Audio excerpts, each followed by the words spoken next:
We're going to call to order the Finance Committee meeting for February the 9th, 2026. Before we get into tonight's business, we will stand at this time and have our invocation by Councilor Jamie Stout, followed by the flag salute. Dear Lord, we come before you tonight, dear Lord. We ask for forgiveness where we have failed you, dear Lord. We just ask you that you go before us and be with us as we conduct the business of the city. And as we go through this week, just bring glory to you. We ask this all in your name. Amen. Amen. Attention to the pledge. I pledge allegiance to the flag of the United States of America and to the republic for which it stands, one nation, under God, indivisible, with liberty and justice for all. Oklahoma flag. I salute the flag of the state of Oklahoma. Its symbols of peace unite all peoples.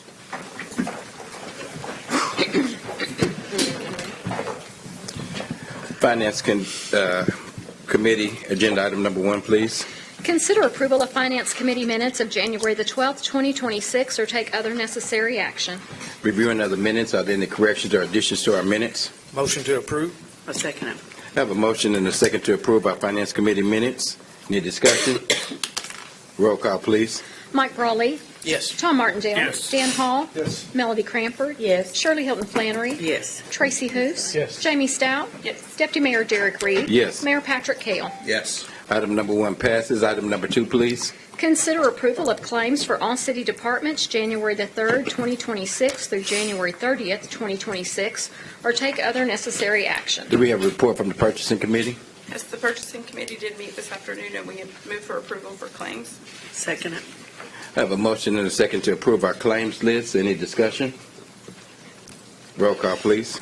Mike Brawley. Yes. Tom Martindale. Yes. Dan Hall. Yes. Melody Cranford. Yes. Shirley Hilton Flannery. Yes. Tracy Hoos. Yes. Jamie Stout. Yes. Deputy Mayor Derek Reed. Yes. Mayor Patrick Cale. Yes. Item number 2 passes. Item number 3, please.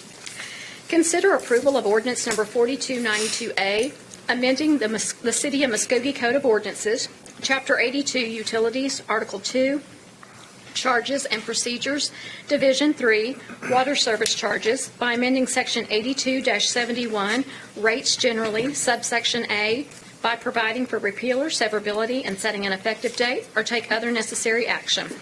Ms. Tracy? This is my item. It is more of a housekeeping. It is to increase the income guidelines for those that qualify for disabled or elderly rates. We base those according to the U.S. Department of Health and Human Services.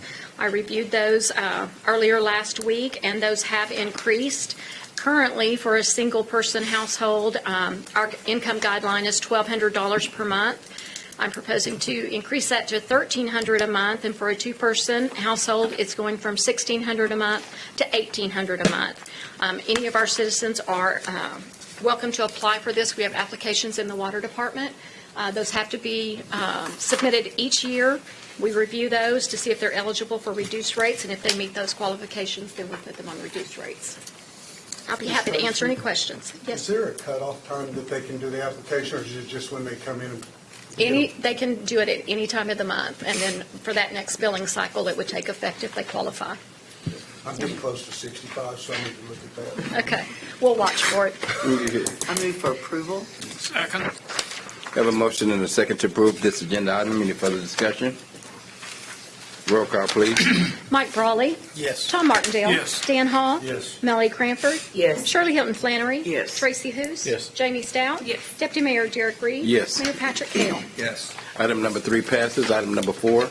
Consider approval to authorize the city manager to negotiate and execute master agreement work order number 2 between Olson Incorporated and the City of Muskogee for professional engineering services in the amount of $171,800 to include designing, bidding, construction, and closeout phases for the Muskogee-Davis Regional Airport project to construct 2-bay or 3-bay box hangars with approaches or take other necessary action. Mr. Evans? Yes, good afternoon, everybody. So as Ms. Tammy Tracy just stated, this is a project to construct some new hangars at Muskogee-Davis Regional Airport. I'm excited to bring this project forward. We definitely need the hangar space out there, and as stated in this information packet, this is a 95% funded project that is paid for, with our match only being 5% of the total cost. There is a mistake in the agenda item. If we'd so amend it. When I did put this in, it did, this agenda item needs to be amended to not read construction and closeout phases. It just includes the designing and bidding portion. We weren't able to include the construction and closeout costs because we don't have those costs back yet because it has not went out to bid. So further later on, we will come back and do a change order and explain the costs associated with the construction and closeout phases. But everything else remains the same. But as I stated, this would just include the designing and bidding portions of the engineering portion of this. Be happy to answer any questions. This will be an exciting project to have out at the airport, and I'm making a motion that we amend the agenda item to remove construction and closeout fees. I will second And- that, but I would like to ask a couple of questions. Yes, sir. Do we still have a waiting list out there? For T hangars or for hangars period? Yes. Yeah, it comes and goes. It changes, monthly, but we're at 100% occupancy right now on available T hangars. We may have somebody call tomorrow needing a hangar, may have somebody move out, but I would say for the most of the time, yeah, we have a waiting list and demand for hangars.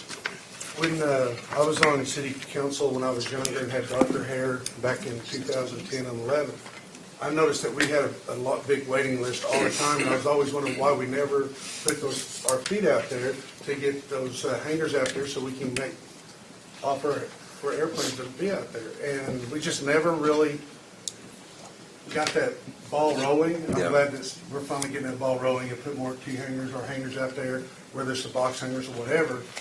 Anything that adds to us making an income out there or increasing the size of the airport, I'm all for it. Thank you, sir.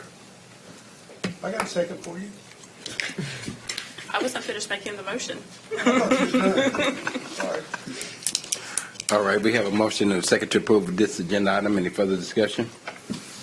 Roll call, please.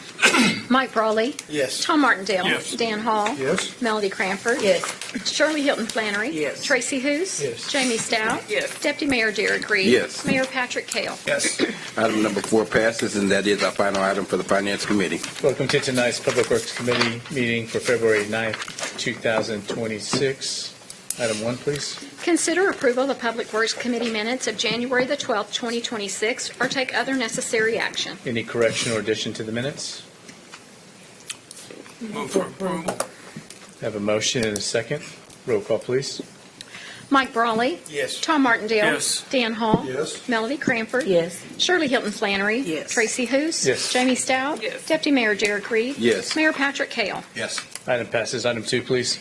Consider approval of ordinance number 4291A, repealing Chapter 37, Elections, Article 1, Campaign Finances, Section 37-1, Short Title, Section 37-2, Filing Requirement, Section 37-3, Definitions, Section 37-4, Duties of City Clerk, Section 37-5, Contribution and Expenditure Requirements, providing for codification, repealer, severability, and setting an effective date, or take other necessary action.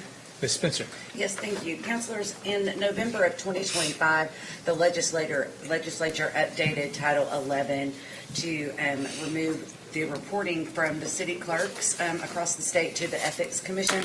So our current ordinance is in conflict with state law, and we need to repeal those sections of the city ordinances as listed there, each of those sections, because it all goes to the state level now. I'm happy to answer any questions. I thought we did this about 5 years ago, did we not, when Ms. Bates was here? 'Cause I thought this was a big deal when Bob Coburn was up here as mayor, that everything was going to the state. No, we recommended submitting financials. It was not a state requirement at that time. It was not a city requirement. And as Ms. Spencer stated, they changed the law. And last year, or the last election, I should say, we started receiving the financials here at the clerk's office. According to state law, that's now changed, and now it goes straight to the Ethics Commission this year. Goes to Ethics Commission they do have a new program called Guardian, where it's all online, where everyone can find it. However, with that being said, it's not, they did not set it up right to monitor municipal elections yet. So if you go looking for campaign contributions to anyone that's running for office right now, it is still not up and running. I spoke to them last week, and they just said that for those running, we need to continue to monitor it, and they will supposedly let us know when it's up. So Any questions for Ms. Spencer? Move for approval. Second. I have a motion and a second. Roll call, please.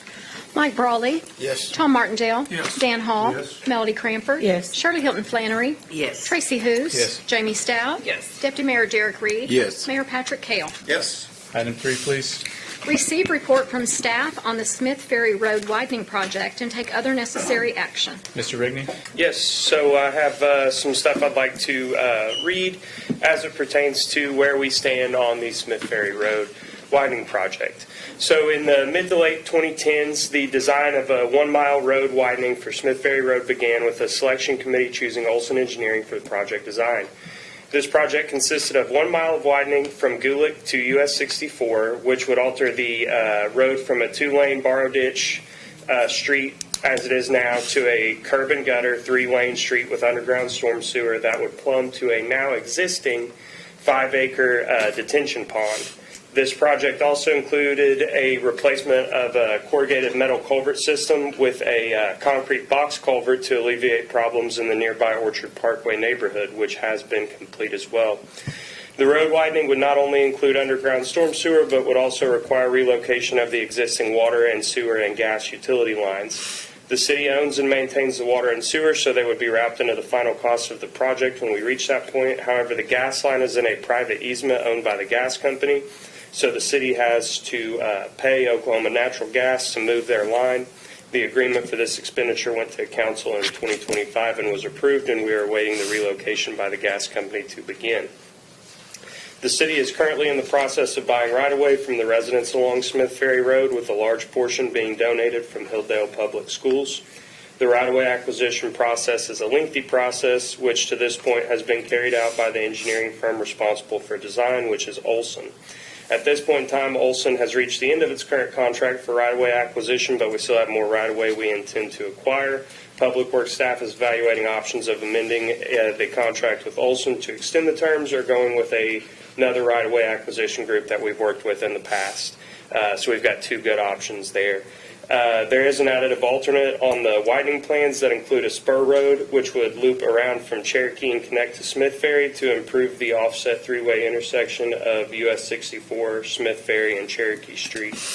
The property owner has agreed to the right-of-way purchase, and that purchase has been executed. The property, I should say, is the one that will be most highly impacted by the spur road. The spur road is an additive alternate to the project, so it's subject to budget and bids, but it is the intention of the city to complete this if possible. This is a cost-share project with the Muskogee Creek Nation. Our current status to this point, we've bought about 60% of the right-of-way. The design is nearing final completion, but we can't officially complete the design until we buy all the right-of-way. The gas line relocation is in the hands of the gas company. Happy to answer any questions. Thank you, guys. I appreciate y'all looking into that.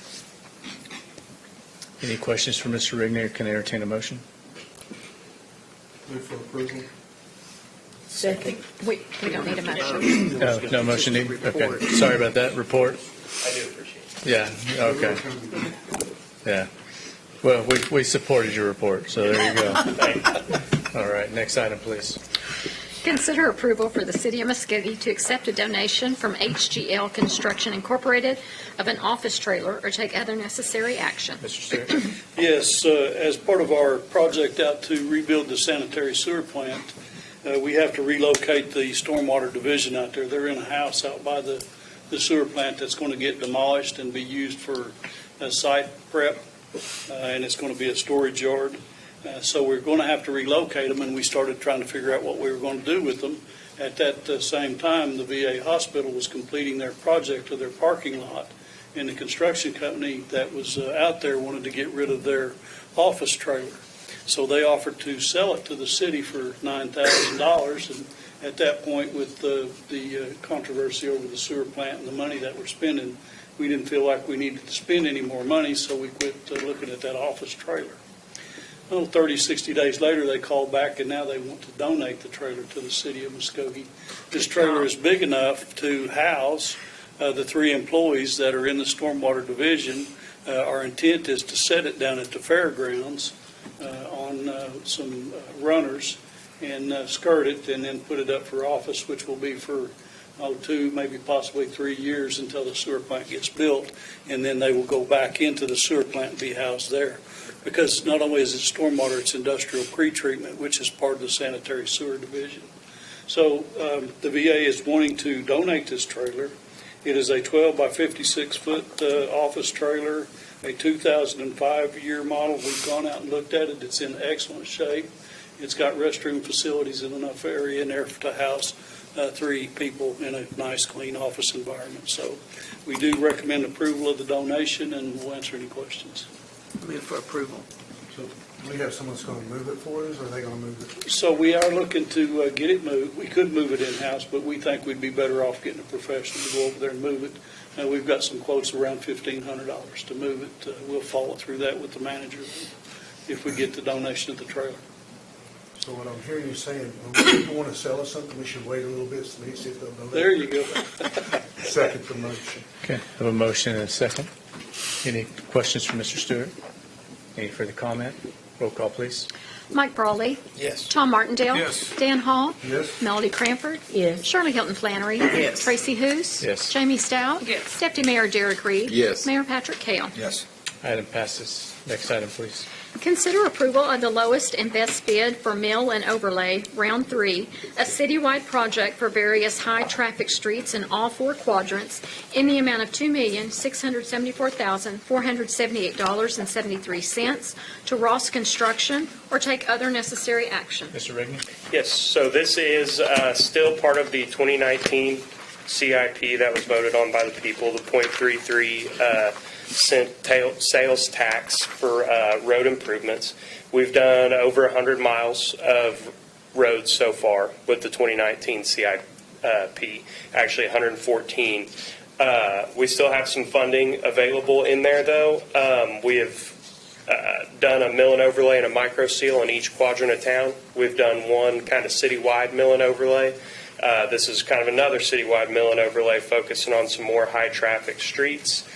We had 5 qualified bidders who submitted for this project. That's a very good turnout. We have about 3, so we've got some more interest in this than we have had historically. These prices came in at a very fair rate in our assessment.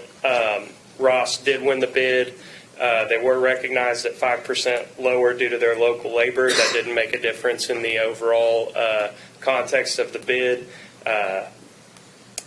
We've worked with Ross Construction before. We're happy with the work they do.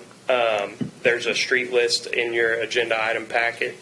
This did go to the street committee for approval prior to coming to council. Street committee did make some suggestions, and we took those into account, and they were good suggestions, and we added them to the list. We'll be happy to answer any questions, but we do recommend approval. Thank you, Mr. Rigney. So let me just, you said we've done 114 miles of roads since 2019 off the last CIP. And they say we don't fix roads around here. I appreciate what y'all do, guys. Thank you. 1/3 of our road base, 320 total road miles. I appreciate all the work y'all put into this. Thank you. I move for approval. Second.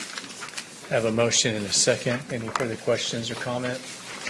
Roll call, please. Mike Brawley. Yes. Tom Martindale. Yes. Dan Hall. Yes. Melody Cranford. Yes. Shirley Hilton Flannery. Yes. Tracy Hous. Yes. Jamie Stout. Yes. Deputy Mayor Derek Reed. Yes. Mayor Patrick Kale. Yes.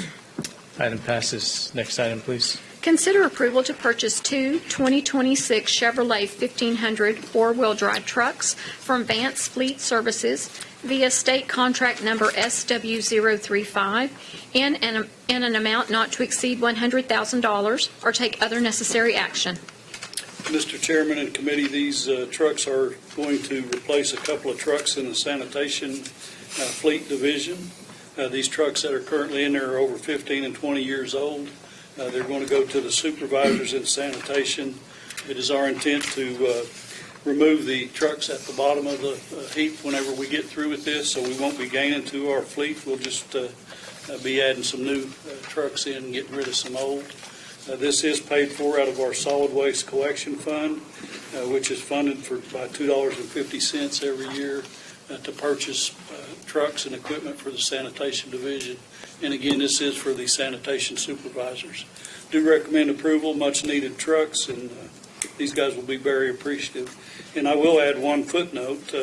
One of the trucks that we currently have in there being replaced has the breast cancer and domestic abuse stickers on it. It's pink on one side and purple on the other.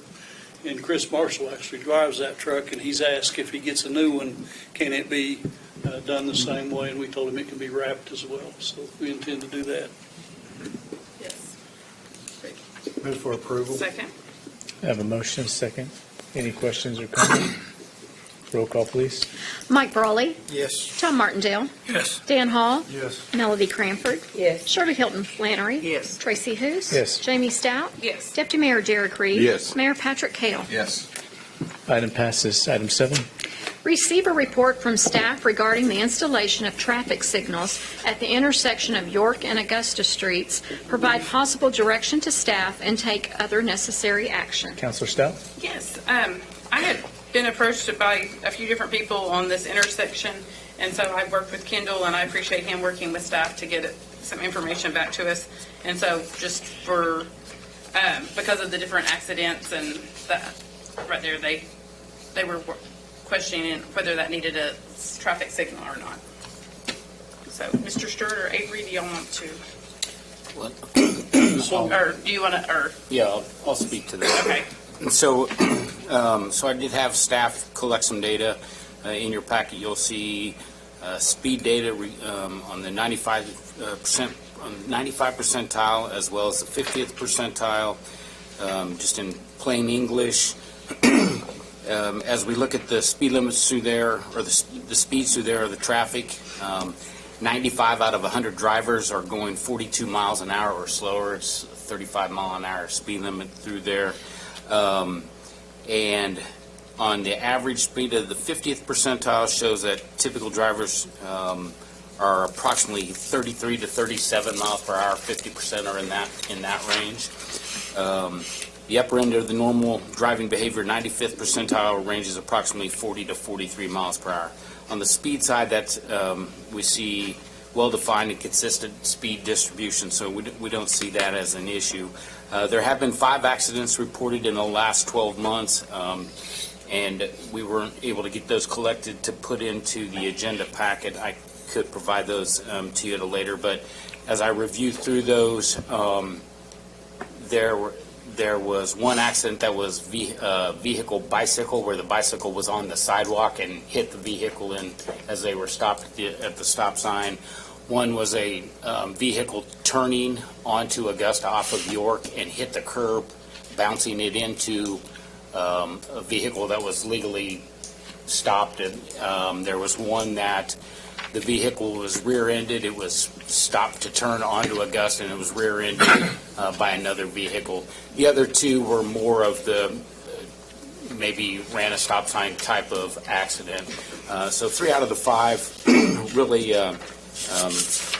I'll say inconsequential, and I hate to use that word, but we have looked at this and visiting with Mr. Stewart. We have ran warrant studies on this intersection in the past. It's never produced, and it's never qualified to warrant putting in traffic lights.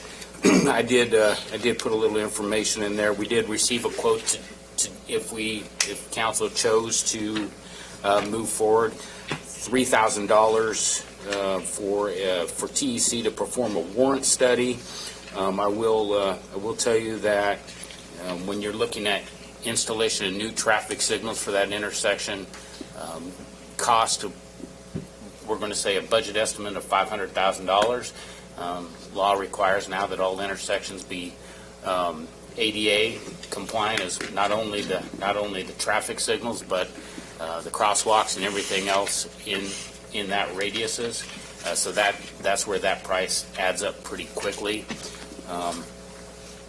My recommendation from the information that's provided, that I don't believe it warrants doing anything further from not only the past information that we've received, but the speeds and the accidents, in my opinion, don't warrant moving forward. Thank you, Kendall. I appreciate you looking into that. And so I agree. No further action at this time. Thank you.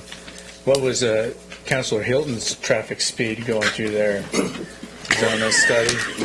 No comment. Chief D is going to have a talk with it. Okay. No comment. No action needed. Next item, please. Consider the approval of the appointment of Tony Cotton to the Planning and Zoning Commission, filling the expiring term of Lori Jefferson, beginning April 1, 2026, and ending March 31, 2029, or take other necessary action. Deputy Mayor Reed. Yes, I would like to recommend the appointment of Ms. Tony Cotton to the Planning and Zoning Commission, a great lady in our community, a fair lady in our community, and I think she'd be a great asset to the Planning and Zoning Commission. So with that being said, that is my motion. Second. I have a motion and a second. Roll call, please. Mike Brawley. Yes. Tom Martindale. Yes. Dan Hall. Yes. Melody Cranford. Yes. Shirley Hilton Flannery. Yes. Tracy Hous. Yes. Jamie Stout. Yes. Deputy Mayor Derek Reed. Yes. Mayor Patrick Kell. Yes. Item passes. No one signed up to speak tonight. Thank you very much. Remember, tomorrow's Election Day. Go out and vote. It's City of Muskogee. That ends tonight's Public Works meeting. Good luck, everyone.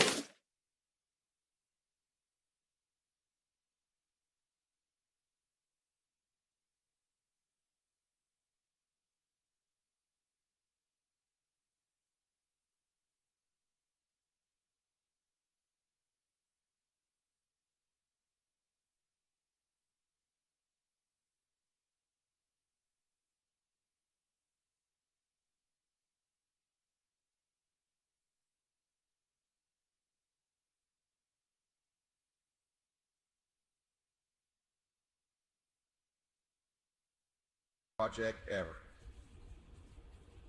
The council had meetings with stakeholders and workshops to develop, explain, and put into action a $33 million CIP.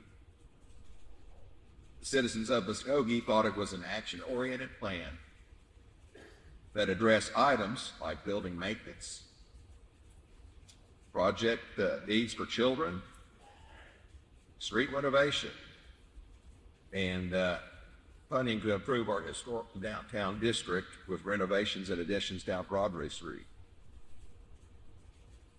This CIP passed with a 62% vote. That's an impressive supermajority.